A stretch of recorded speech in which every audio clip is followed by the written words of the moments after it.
Can't quite believe we're meeting out here. We've gotten used to walking over to Silver Moon Hall whenever we go see you. Well, you're still welcome to go there whenever you want to see me. It's just, now that it's all over, I've decided to make some changes. Try and fit in with the Frost Moon Scions, like Llama suggested. The older generation are still timid around me. They don't dare get too close, and they bow their heads when I walk by. But things are much better with the children. I see more curiosity in their eyes. Hopefully, by the time the next Moon Prayer Night comes around, I can enjoy the festival with them as myself, without having to pretend that I'm only dressed up as the Moon Goddess. You'll do fine, Columbina. Paimon's sure they'll realize you're super nice once they get to know you better. You really think so? When we first met, you thought I was a little up in the clouds. Well, we were just starting out then, come on! So Llama told you, huh? I'm only teasing. I know that I have you to thank for pulling me back down to solid ground. It feels good to finally stand firm on the earth where I was born. Oh, that's great!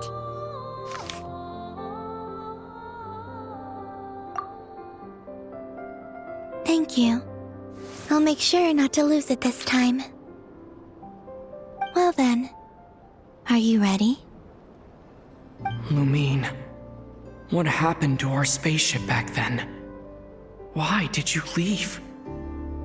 It's time to learn the truth at last. Ready as I'll ever be. Good. Then let me open the way for you.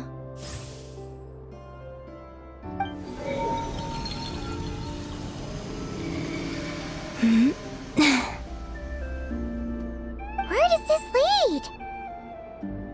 To our shared destination. Huh? Do you remember me telling you about my missing prologue back when we just met? I said that my story began on the moon.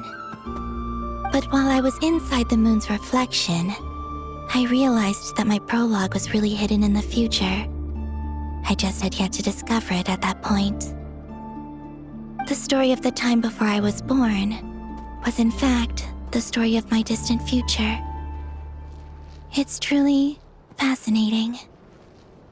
But when I obtained the Trilunar Authority and returned to our present reality, I sensed something I hadn't expected. Your prologue. So you mean... Yes, your spaceship. All this time, it has been hidden on the Frost Moon, which lay beyond the sky. The great ruler of the firmament. The heavenly principles. Wait, them? Why would they do that? I don't know. Perhaps your ship contains something that is incompatible with Tevat. Or something that cannot be known. Oh, did I pick a bad time to say this? I know it must have been hard to work up the courage to do this. Maybe I should have waited until you were on the moon, with no chance to back out. That would have been kind of mean, you know.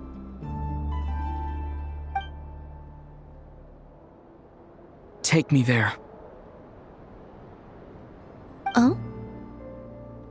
Whatever is hiding in that ship, it belongs to me and Lumine. Those memories belong to us. No one else has the right to decide whether I should or shouldn't know about it. Not even the heavenly principles. Very well. Then let's go. You two take care, alright? And don't forget to come back soon! Rest assured, Paimon. We will. Traveler, after you. Thinking about the story that we'll find hidden on the moon? Yes, and hoping that it has a happy ending. Stories like that don't exist, you know? You don't believe in happy endings? I don't believe in endings.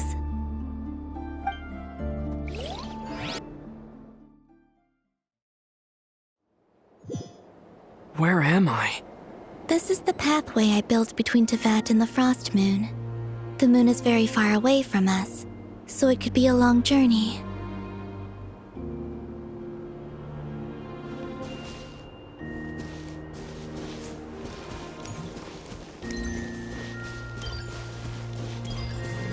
After I obtained the Trilunar Authority, I unwittingly saw past events from many of my friends' lives. One was Lauma. She was so young when they chose her to be the Moon Chanter. From then on, the Frost Moon Scions looked to her to bring messages from their goddess. But, for better or worse, I had left Hisi Island before she was ever born. It was not until much, much later that she met me. I think it's for the best. Because of the way things turned out, you had the opportunity to become friends. You're right. In that sense, I think we were both very lucky.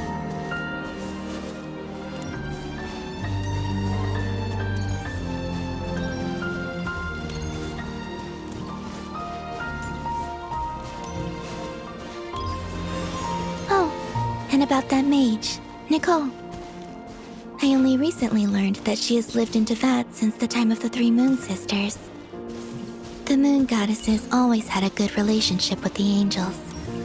I suppose our friendship continues that tradition.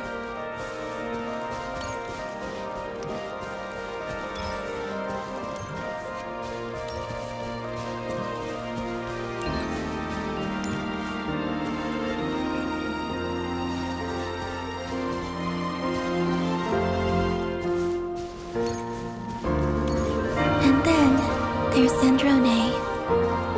I never knew that much about her, beyond the fact that she was created by someone called the Lord Artificer. She, too, suffered for a long time before joining the VIII.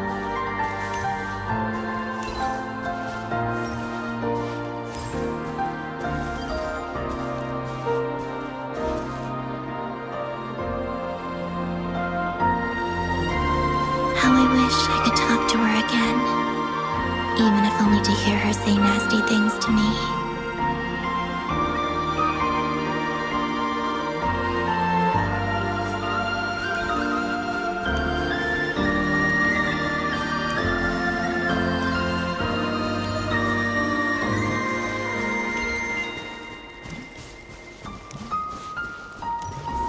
Also, I saw your sibling's story. I'm afraid I didn't see much. It seems that she rarely came to the surface, where the moonlight shines. But I did notice that back when you first set out on your journey, she would often appear nearby, gazing at you from afar with a guilty look in her eyes. Lumine. Let us speak no more of the past. I probably shouldn't reveal so much about my friends. It's not my place. Let the moonlight carry us forth. We are very close now.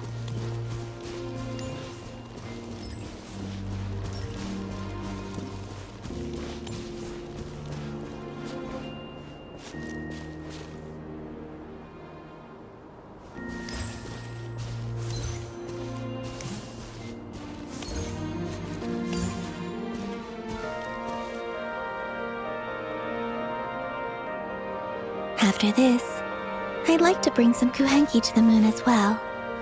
If they're willing, of course. What about your other friends? Will you bring them to visit too? Certainly. But I'll need to tidy the place up first. This home hasn't received any guests in a long, long time.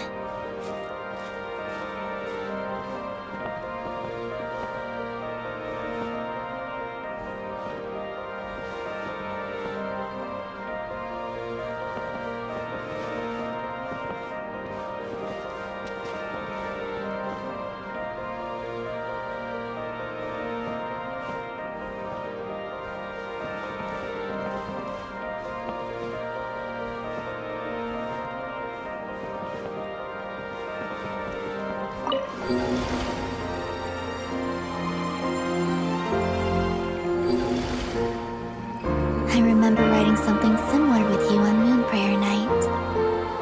I believe it was called... Dodoko's whirligig. Yes, that was it. You asked me if I was afraid to return to the moon, and I said that I was. The idea that I had gained something precious, only to lose it so quickly. That frightened me. But I'm not afraid anymore. Besides, this time, we're traveling together.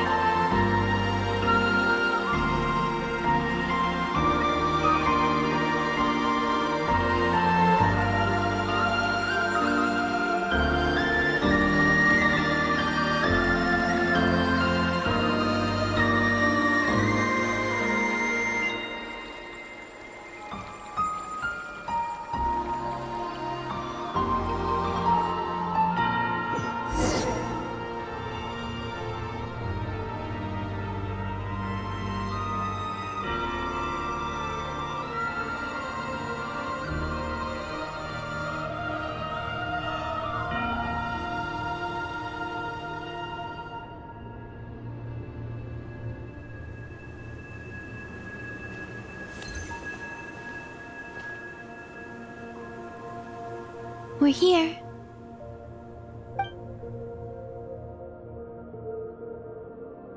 Over there.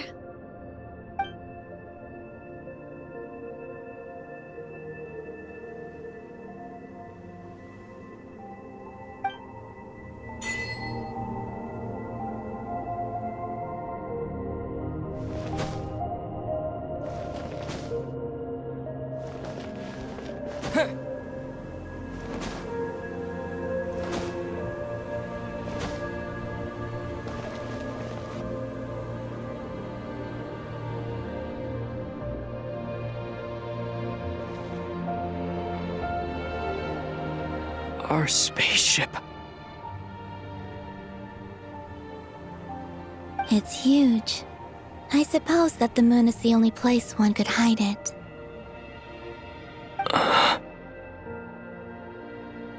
It'll be all right. Huh? The way you feel in this moment, I went through it too, on Moon Prayer Night. The door was right in front of me, but I struggled to find the courage to step through. Solitude for me once meant living a life in which even I was absent. Before I met you, that was the only life I knew. But that night, solitude meant throwing away the life I had gained after meeting all of you. Columbina. Go. Retrieve the part of your life that was once lost.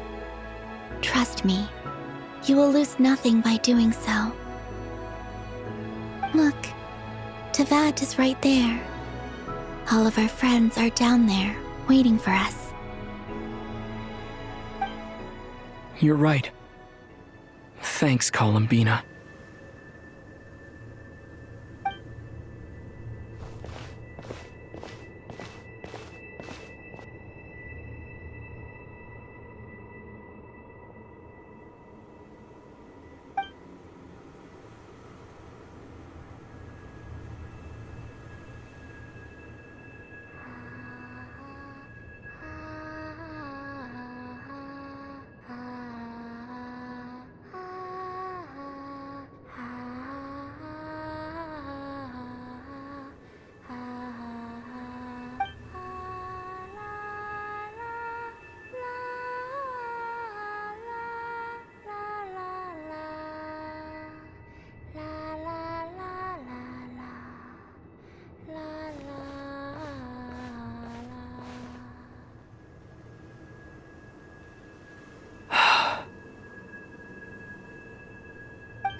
Finished? Yeah. Why did you take your eye mask off? Well, since my return, I've decided to take more opportunities to see the world with my own eyes. Besides, I've always wondered how Tevat looks from the moon.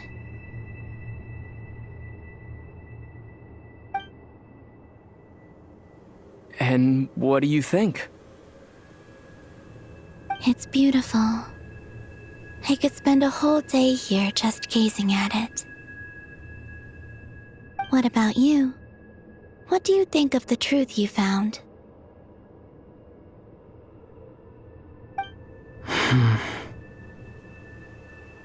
I haven't looked at another person's expression in a long time, but I think yours is saying it was neither good nor bad. Keep this up, and it won't be long before you give Nephra a run for her money. Oh, I don't think that's going to happen. I'm much more used to sensing what's going on around me with Kuvaki. I think I'll save my eyes for seeing special moments I really want to remember. I read the spaceship's flight logs. I always assumed that this was my first time in Tevat. I thought that Lumine and I must have been hibernating in space for centuries on end. But the logs show that our spaceship flew over the skies of Tevat once before. A long, long time ago. Flew over? So you didn't land? No, the ship barely came to a stop before flying on again. After that, it continued traveling through space for a long time. Some of the data is corrupted, but I suspect that it kept flying for thousands of years. It was only after that that the ship made a forced landing in Nodcry. When Lumine found me, she came from outside the ship.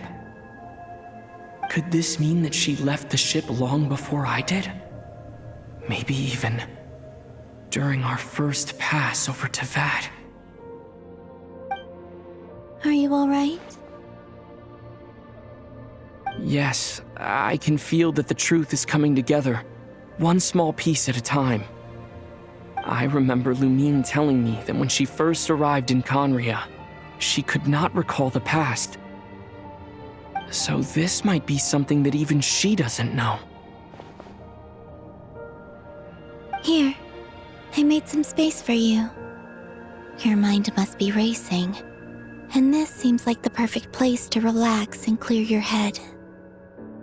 Oh, wait, there's one more thing. What is it? Wait here a moment.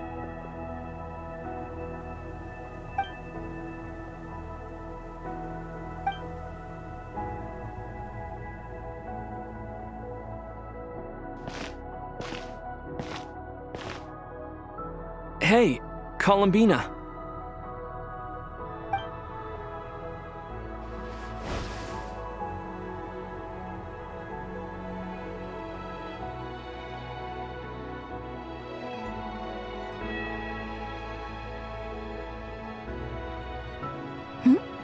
Is that a new outfit? An old one, technically. It's been in a cabinet inside the ship this whole time. It's a matching pair with Lumine's.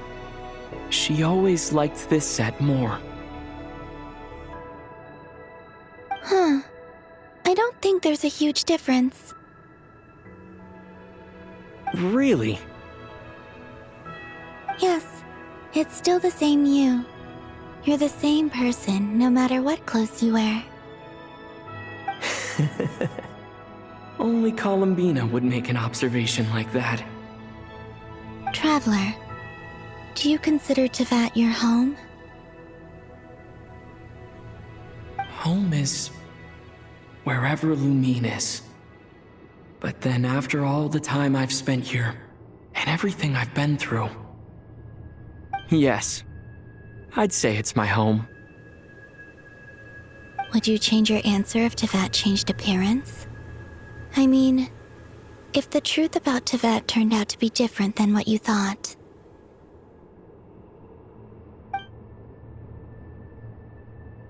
I don't know. but I don't think so. The truth is not what matters most to me about Teyvat. When I was first born, I longed for a home.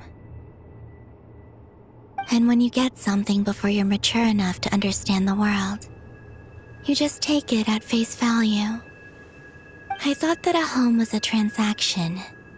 You give me what I want, and I'll do the same for you. But you and your friends taught me what a true home should look like. You never asked for anything, yet you gave so generously to me. That's because your friendship matters to us. It was worth it. In the past, I thought that my birth in Nodcry must have been a mistake. But after journeying to the distant past where the story began, I realized that it was I who chose Nodcry to be my future home. Now, I am glad that I made that choice. I'm sure your friends are just as glad. In fact, I intend to make the same choice today as I did back then.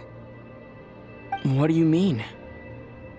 Well, I've given the Eternal Moon's Marrow to Lauma, and the Iridescent Moon's Marrow to Arlecchino. And now, I shall return my Kuvagi to Nodcry again, that it may continue to protect my chosen home. Wait, but what about your body?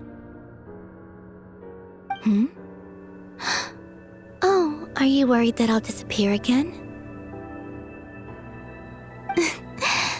I won't. Not this time. The Frost Moon has now entered the fall sky, and I am the Trilune Goddess. I am only returning to Nodcry the part of me that it needs. I am giving what I can, because my home is worth it. Oh, and I have something for you, too. For me? Yes. Come closer.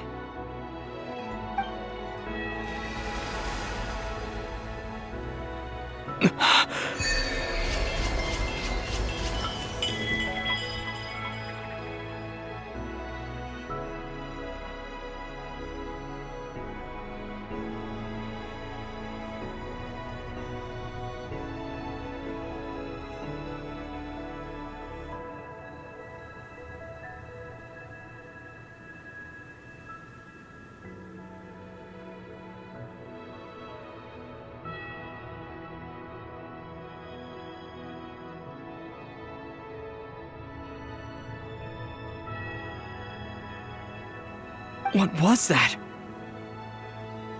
I lifted some of the restrictions this world placed on you. I trust this will help in your future adventures. My power. It feels like it's grown. I can use the elements more freely now.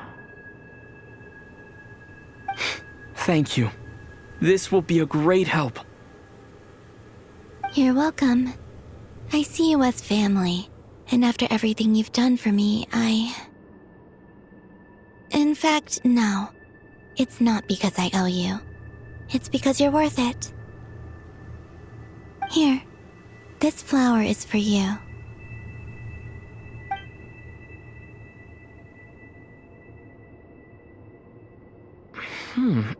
Isn't this a moon prayer blossom?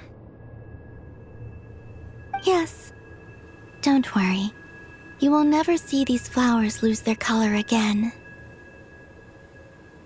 I'm finally discovering the joy of giving. How I wish I'd learned this sooner. Hey, better late than never.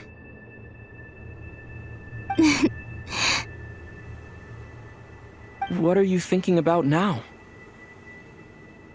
Why don't you take a guess?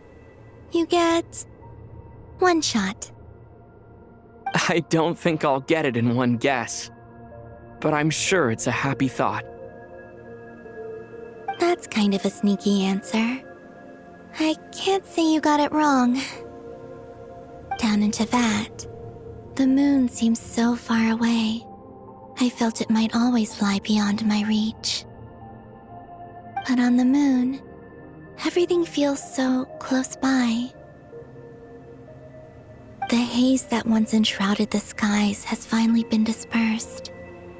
I feel like a traveler on a winter's night, starting a new chapter in my tale by the warmth of a bonfire. I don't have a lot of luggage, but I do have a lot of hope for the future. Well, what's next? Next, to start with, I want to stay here just a little longer. After that, let's return home and continue our journey.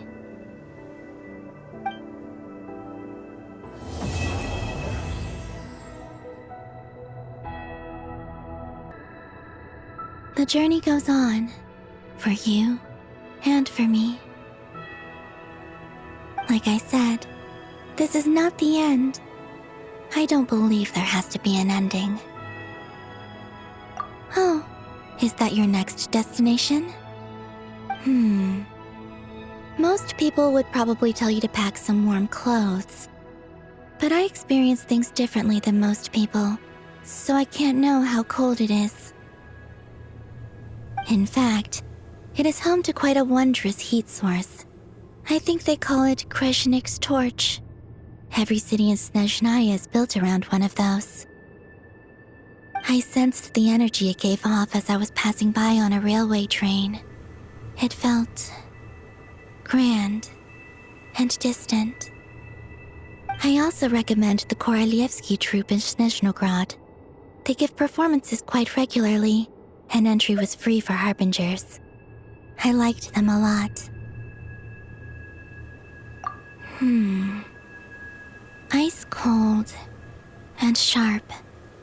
Crystal clear in some ways, yet profoundly unfathomable in others, like the thick layer of ice on top of a frozen lake. That's just the impression that Tsaritsa gives me. I was never able to glimpse what truly lies beneath that icy exterior. In fact, I don't think the people of Snezhnaya even know what kind of power their god wields. Maybe that's because the Tsaritsa herself has never acknowledged, nor accepted that power. There's Regrator, the Rooster, and the Jester. Between them, they control a lot of what happens in Snezhnaya, but I can never wrap my head around how exactly power is split between them. I just know they are each responsible for many specific domains. I noticed that the Rooster and Regrator often appear to get along on the surface, while working against each other in secret, and theirs is not a friendly rivalry.